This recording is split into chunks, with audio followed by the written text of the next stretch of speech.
യുദ്ധകാലം എന്ന് പറഞ്ഞാല് സാധാരണക്കാര് പ്രതീക്ഷിക്കുന്നതിന് വിപരീതമായി ഓരോ ദിവസവും സംഭവിക്കുന്ന ഒരു കാലമാണ്. അപ്പൊ ഇപ്പോ നമ്മൾ ഇന്നലെ കണ്ട കാര്യങ്ങളല്ല ഇന്ന് കാണുന്നത്. ഇന്നലെ വരെ സ്വർണത്തിന്റെ വില താഴോട്ട് പോയിരുന്നു. ഇന്നലെ ഒറ്റ ദിവസം കൊണ്ട് സ്വർണത്തിന്റെ വില തന്നെ നോക്കുക, 1,12,160 രൂപയിലേക്കാണ് ഒറ്റ ദിവസം കൊണ്ട് കൂടിയത്. അപ്പൊ സ്വർണത്തിന്റെ വില കൂടി. അതുപോലെ കഴിഞ്ഞ ആഴ്ചയിലൊക്കെ ഏതാനും ദിവസം സെൻസെക്സും നിഫ്റ്റിയും നെഗറ്റീവായിരുന്നു. ഇന്ന് നോക്കുക, സെൻസെക്സ് 1186 പോയിന്റ് നേട്ടം എടുത്തിരിക്കുന്നു. അതുപോലെ തന്നെ നിഫ്റ്റി 348 പോയിന്റ് ആണ്, പോയിന്റ് അല്ല 348 ആണ് എടുത്തിരിക്കുന്ന വളർച്ച.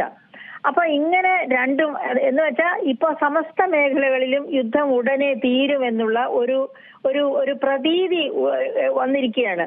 ട്രംപ് യുദ്ധത്തിൽ നിന്ന് പിന്മാറുന്നു, പിന്നോട്ട് പോകുന്നു. ഇനി ഹോർമുസ് കടലിടുക്ക് മറ്റുള്ളവർ നോക്കിക്കോ, നാറ്റോ നോക്കിക്കോളൂ, മറ്റതുപോലെ യൂറോപ്യൻ യൂണിയൻ രാജ്യങ്ങൾ നോക്കിക്കോളൂ.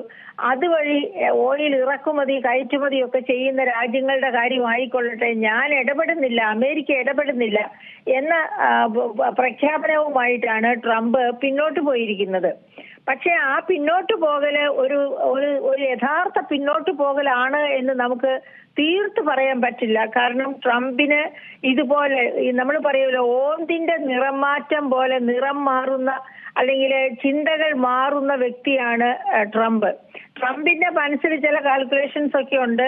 അത് പലപ്പോഴും വികലമായ കാൽക്കുലേഷൻസ് ആണ്. അതായത് അമേരിക്കയുടെ ഭാവി മാത്രം, അതുമല്ലെങ്കിൽ ട്രംപിന്റെ മേധാവിത്വം മാത്രം മുന്നിൽ കാണുന്നതാണ് ട്രംപ് പലപ്പോഴും ആവിഷ്കരിക്കുന്ന നയങ്ങളൊക്കെ തന്നെ. അപ്പൊ അങ്ങനെ അതിന്റെ ഒരു കാരണമുണ്ട്. കാരണം അമേരിക്കയ്ക്ക് അകത്തു നിന്ന് തന്നെ ഈ യുദ്ധം ഇത് ഇസ്രായേലിന് വേണ്ടി നടത്തുന്ന യുദ്ധമാണോ, എന്താണ് ഈ യുദ്ധത്തിന്റെ ലക്ഷ്യം എന്ന് ചോദിക്കുന്നു. അത് മാത്രവുമല്ല, അമേരിക്കയിൽ തന്നെ പണപ്പെരുപ്പം ഉണ്ടായിരിക്കുന്നു. അതുകൊണ്ട് ഫെഡറൽ റിസർവിനോട് റേറ്റ് ഓഫ് ഇൻട്രസ്റ്റ് വർദ്ധിപ്പിക്കാൻ കുറയ്ക്കുക എന്ന് പറഞ്ഞിട്ട് ഒന്നും ഫെഡറൽ റിസർവ് അംഗീകരിക്കുന്നില്ല. പിന്നെ അവിടെ അമേരിക്കയിലെ ഈ വില കയറ്റം പോലെ തന്നെ മറ്റൊരു വലിയ അപകടം, അവിടെ ഒരു പ്രസിഡന്റ് ഇലക്ട് ചെയ്ത് കഴിഞ്ഞാല് പകുതി പീരീഡ് ആകുമ്പോൾ വീണ്ടും ഒരു ഇലക്ഷൻ പോലെ ഒരു സർവേ നടത്തും, ജനങ്ങളുടെ മനസ്സിലിരിപ്പ് എന്താണ് എന്നറിയാൻ. ആ മനസ്സിലിരിപ്പില് ട്രംപ് തീരെ താഴേക്ക് പോകുമോ എന്ന ഭയമുണ്ട് ട്രംപിന്. അങ്ങനെ പോകാതിരിക്കാൻ കൂടി വേണ്ടിയാണ് അമേരിക്കയിലെ ഒരുപാട് ജനങ്ങളുടെയും ഒക്കെ ഹിതം അനുസരിച്ച് യുദ്ധത്തിൽ നിന്ന് പിന്മാറുന്നു എന്നൊക്കെ ഇപ്പൊ പ്രഖ്യാപിക്കുന്നത്. പക്ഷെ ഇസ്രായേലിന്റെ ഭാഗത്ത് നിന്ന് ഒരു പ്രഷർ ഉണ്ടായാല് തീർച്ചയായിട്ടും ഇനിയും യുദ്ധത്തിന് വേണ്ടി തന്നെ മുൻപോട്ട് പോകും. അതിനുള്ള സാധ്യത തള്ളിക്കളയാൻ പറ്റില്ല. അപ്പോ ഈ വിപണിയുടെ ഈ ഗതി, ഈ ഒരു ദിവസം കൊണ്ട് ഏപ്രിൽ 1 ഈ മാറ്റം, ഇത് ഇനിയും തുടർന്ന് പോകുമെന്ന് ഉറപ്പാക്കാൻ പറ്റില്ല. പക്ഷേ നമുക്ക് പ്രതീക്ഷിക്കാം. കാരണം ട്രംപ് നാറ്റോയോടും മറ്റ് യൂറോപ്യൻ രാജ്യങ്ങളോടുമൊക്കെ ട്രംപിന്റെ കൂടെ അണിചേരുക, ഹോർമുസ് കടലിടുക്ക് തുറന്നു കിട്ടുന്നതിന് ഇറാനെതിരെ ശക്തമായ നിലപാടെടുക്കുക എന്ന് പറഞ്ഞിട്ട് ഈ പറയപ്പെട്ട യൂറോപ്യൻ യൂണിയൻ ആകട്ടെ, നാറ്റോ ആകട്ടെ, ഈ പറയപ്പെട്ട രാജ്യങ്ങൾ ഒന്നും പങ്കുചേർന്നില്ല. ഞങ്ങളുടെ കാര്യം നോക്കിക്കോളാം, ഹോർമുസ് കടലിടുക്കുമായിട്ടോ ഇറാൻ യുദ്ധമായിട്ടോ ഞങ്ങൾക്ക് ബന്ധമൊന്നുമില്ല, ഞങ്ങൾ ഇൻഡിപെൻഡന്റ് ആയിട്ട് നിൽക്കുന്നു എന്നുള്ള തീരുമാനമാണ് അവർ അറിയിച്ചത്. അങ്ങനെ അവർ 38 രാജ്യങ്ങളോളം ഒത്തുചേർന്ന് ഇക്കാര്യത്തിൽ ട്രംപിനോട് കൂറ് പുലർത്തേണ്ടതില്ല, ട്രംപിന് അനുകൂലമായ നയം സ്വീകരിക്കേണ്ടതില്ല. ഹോർമുസ് കടലിടുക്ക് നമുക്ക് സ്വമേധയാ, അതായത് ട്രംപിനോട് കൈ കൊടുക്കാത്ത രാജ്യങ്ങൾ ഒത്തുചേർന്ന് നിന്ന് ഹോർമുസ് കടലിടുക്കിന്റെ പ്രശ്നം ഇറാനുമായിട്ട് സംസാരിച്ച് പരിഹരിക്കാം എന്ന രീതിയിലേക്കാണ് അവരുടെ പ്രതികരണം ഉണ്ടായത്. അപ്പൊ അതൊക്കെ ട്രംപിനെ പ്രകോപിപ്പിക്കുമെന്നതിന് സംശയമില്ല. അപ്പൊ ട്രംപ് എന്തെങ്കിലുമൊക്കെ ചെയ്തു കൂട്ടി എന്ന് വരാം. എന്തായാലും ഒരു യുദ്ധം മാറി ഒരു സമാധാന അന്തരീക്ഷം ഇപ്പോഴും പശ്ചിമേഷ്യയിൽ എത്തിച്ചേർന്നിട്ടില്ല. എത്രയും നേരത്തെ സമാധാന അന്തരീക്ഷം വരട്ടെ എന്ന് നമുക്ക് പ്രത്യാശിക്കാം. അപ്പോൾ ഈ സ്വർണത്തിന്റെ വിലയിലുണ്ടായ ഈ കയറ്റം കണ്ടും പേടിക്കേണ്ട. ഇത് അനുസ്യൂതം മുന്നോട്ട് പോകുന്ന, ഉയർന്നു പോകുന്ന ഒരു വിലക്കയറ്റം ആയിരിക്കുകയില്ല. യുദ്ധത്തിന് പരിധി തീർച്ചയായിട്ടും ഉണ്ടാകും. കാരണം യുദ്ധവുമായിട്ട് വളരെ നാൾ മുൻപോട്ട് പോകാൻ പശ്ചിമേഷ്യക്കാകില്ല.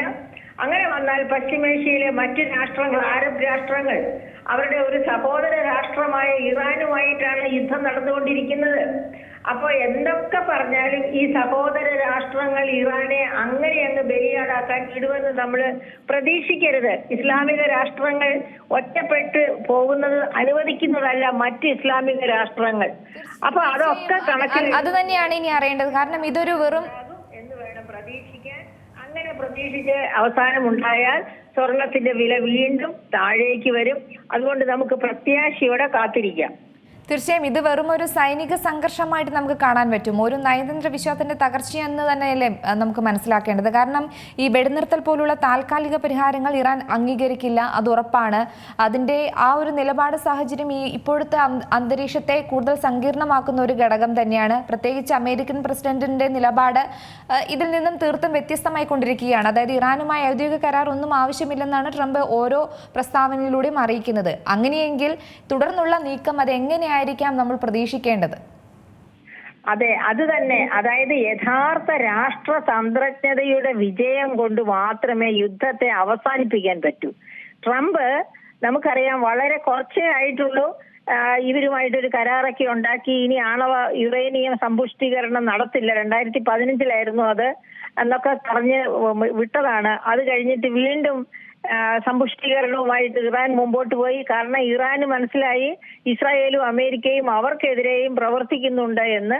അപ്പൊ ഈ വാക്കുകൊണ്ടുള്ള കസർത്തല്ല വേണ്ടത്, യഥാർത്ഥ ഡിപ്ലോമസി, അതായത് യഥാർത്ഥ ചങ്ങാത്തം തന്നെ ഇറാനുമായിട്ട് ഉണ്ടാക്കാൻ പോകുന്നു എന്ന രീതിയിലേക്ക് വരണം. അതിന് ഇപ്പോഴും അമേരിക്കയുടെ കയ്യിൽ ചില പ്രതിബന്ധങ്ങളുണ്ട്. ഒന്നാമത്, ഇറാന്റെ എണ്ണ മുഴുവനും വിൽക്കുന്നത് ഇറാന്റെ സ്വന്തം കറൻസിയിലാണ്. അമേരിക്ക ആഗ്രഹിക്കുന്നത് ഇറാന്റെ എണ്ണയായാലും ലോകത്ത് എവിടെയുള്ള എണ്ണയായാലും ഇന്ധനമായാലും അത് അമേരിക്കൻ ഡോളറിൽ തന്നെ വിൽക്കണമെന്നാണ്. അപ്പോഴാണ് അമേരിക്കൻ ഡോളറിന് അതിന്റെ മേധാശക്തി കിട്ടുക. അത് ഇറാൻ അംഗീകരിക്കണം. പിന്നെ യുറേനിയം സമ്പുഷ്ടീകരണം നിർത്തുന്നു എന്ന് ഒരു കരാർ ഉറപ്പാക്കണം. ഇത് രണ്ടും ഇറാൻ ചെയ്യുമെന്ന് നമുക്ക് പ്രതീക്ഷിക്കാൻ എളുപ്പമല്ല. അപ്പൊ ഇറാന്റെ ഭാഗത്തുമുണ്ട് അമേരിക്ക അമേരിക്കയുടെ താല്പര്യത്തിന് വിരുദ്ധമായ കാര്യങ്ങൾ. പക്ഷെ അത് അമേരിക്കയുടെ താല്പര്യത്തിന് വിരുദ്ധമായതുകൊണ്ട് ഇറാൻ തെറ്റാണ് ചെയ്യുന്നത് എന്ന് നമുക്ക് പറയാൻ പറ്റില്ല. ആണവോർജം ഉൽപ്പാദിപ്പിക്കുക, അതായത് യുറേനിയം സമ്പുഷ്ടീകരണം, അത് പിന്നെ ഇറാനെ പോലെയുള്ള അതായത് കുറച്ച് ടെററിസ്റ്റ് എലിമെന്റ്സ് ഒക്കെ ഇറാന്റെ ഭാഗത്തുണ്ട്. അല്ലെങ്കിൽ ടെററിസ്റ്റ് എലിമെന്റ്സിനെ ഇറാൻ പ്രോത്സാഹിപ്പിക്കാറുണ്ട്. അതുകൊണ്ട് ലോകത്തിന് തന്നെ അപകടകരമാണ്. അതേ സമയത്ത് സ്വന്തം ഇന്ധനം ഏത് കറൻസിയിൽ വിൽക്കണമെന്ന് തീരുമാനിക്കുക ഇറാന്റെ മാത്രം തീരുമാനമായിരിക്കണം. അത് അമേരിക്കൻ കറൻസിയിലെ വിൽക്കാവൂ എന്ന് പറയാൻ ട്രംപിന് യാതൊരു അവകാശവുമില്ല. അപ്പൊ അത്തരം ചില കാര്യങ്ങളിൽ ഇറാന്റെ ഭാഗത്ത് ശരിയുണ്ട്. അതേ സമയത്ത് യുറേനിയം സമ്പുഷ്ടീകരണം അമർച്ച ചെയ്യുക എന്ന് പറയുന്നത് ലോകത്തിന്റെ തന്നെ നന്മയ്ക്ക് സഹായകമാണ്. അമേരിക്കയുടെ കയ്യിൽ യുറേനിയം സമ്പുഷ്ടീകരണം ഉണ്ട്, എപ്പോ വേണമെങ്കിലും ആറ്റം ബോംബ് ഉണ്ടാക്കാം. പിന്നെ എന്തുകൊണ്ട് ഇറാന് പാടില്ല എന്ന് ചോദിച്ചാൽ അമേരിക്ക ആ സഹായം കൊണ്ട് ടെററിസം പ്രോത്സാഹിപ്പിക്കില്ല.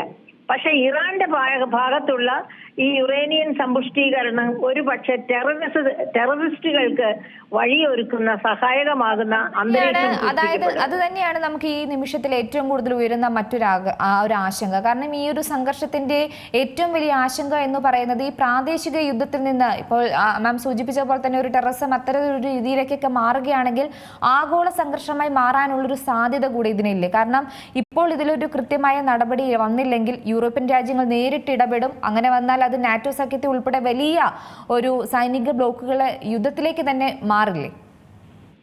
അങ്ങനെ മാറാൻ സാധ്യതയില്ല. യൂറോപ്യൻ രാജ്യങ്ങൾ എല്ലാവരും ചേർന്ന് ഇടപെടുകയാണെങ്കിൽ അവര് അതായത് ഇറാനെ ആ കാര്യങ്ങളൊക്കെ പറഞ്ഞ് ബോധ്യപ്പെടുത്തിക്കൊണ്ട് ഒരു സമവായത്തിലേക്ക് കൊണ്ടുപോകാൻ ശ്രമിക്കില്ല.